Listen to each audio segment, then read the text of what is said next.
العيد الكبير يعني فتة ولحمة، كل سنة وانتم طيبين.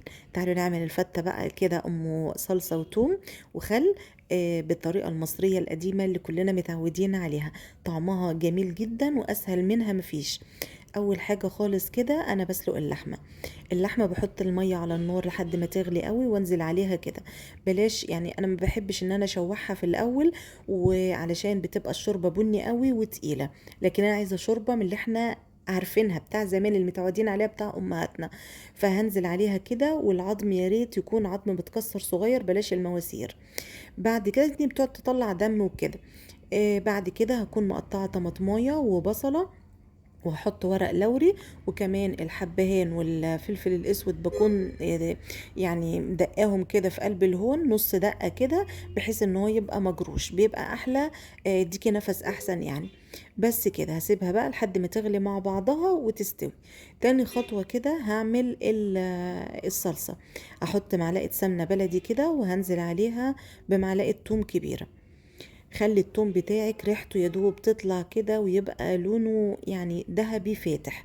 بلاش تغمقيه، هو ما بياخدش حاجة اصلا، مسافة ما بينزل السمنة بيبقى استوى خلاص. بعد كده بقى هنزل عليها بربع كوباية خل، وهقلبها تاخد غلوة. ومنساش اخد معلقتين على جنب كده، في الاخر هقول لكم هعمل بيهم ايه. بعد كده اكون ضربة الطماطم في الخلاط، وحط عليهم معلقتين صلصة، وانت بتضربي الطماطم حطي عليها الصلصة واضربيها.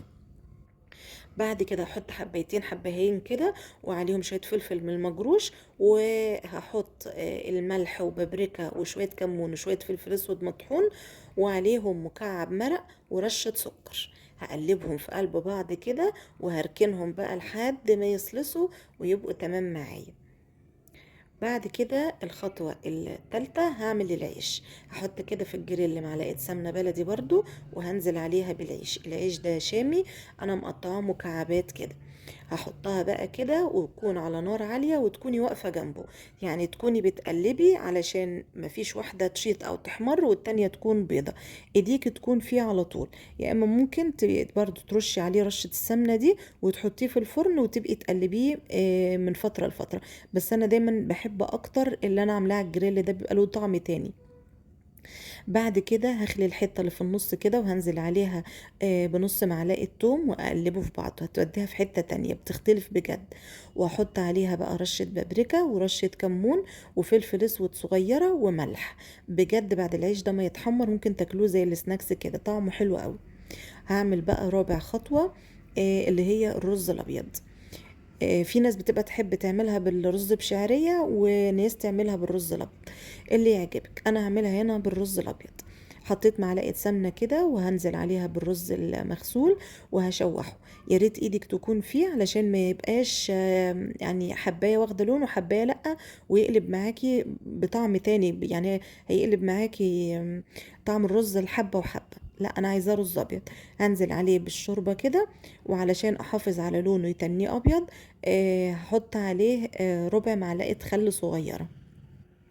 بتخليه لونه فاتح وحلو، وبتأثرش في الطعم خالص. هسيبه بقى لحد ما يستوي. جيت هنا بقى لآخر مرحلة، اللي هي تحمير اللحمة. هحط بقى معلقة سمنة كده بلدي، وهنزل عليها باللحمة.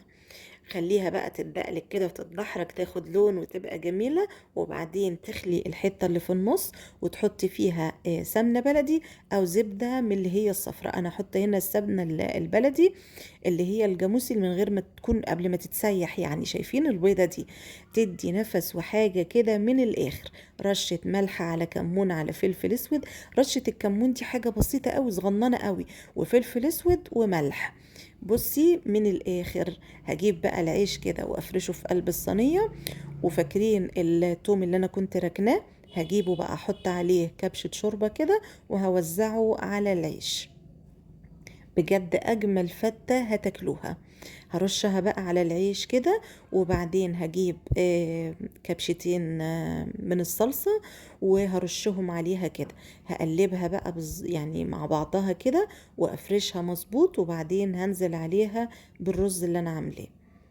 شايفين بقى الرز مفلفل وجميل ازاي. وعلى فكرة هو أبيض ناصع عن كده كمان، بس هو جاي يعني غامق في التصوير، بس هو لونه في الطبيعة جميل جدا. هفرشه عليه كده، وبعدين كنت سايبة شوية مقرمشين في الآخر كده أحطهم على الحروف. بنحب ناكلهم ما يبقوش طراي زي اللي تحت يعني. هنزل عليها بقى باللحمة اللي أنا حمرتها، ونزلي كل البهاريز بقى والسمنة البلدي دي على اللحمة والرز كده. كبشة بقى كده من الصلصة، رشيها عليها على الوش، وكده تكون كمان حطيت كبشة شوربة علشان تطري العيش شوية. طعمها رائع، وطعم يعني جميلة جميلة جميلة. بصي هتضرب في النافوخ كده. وما تنسيش تعملي لحمة موزة، او ممكن الرقبة الضاني، وبألف هنا.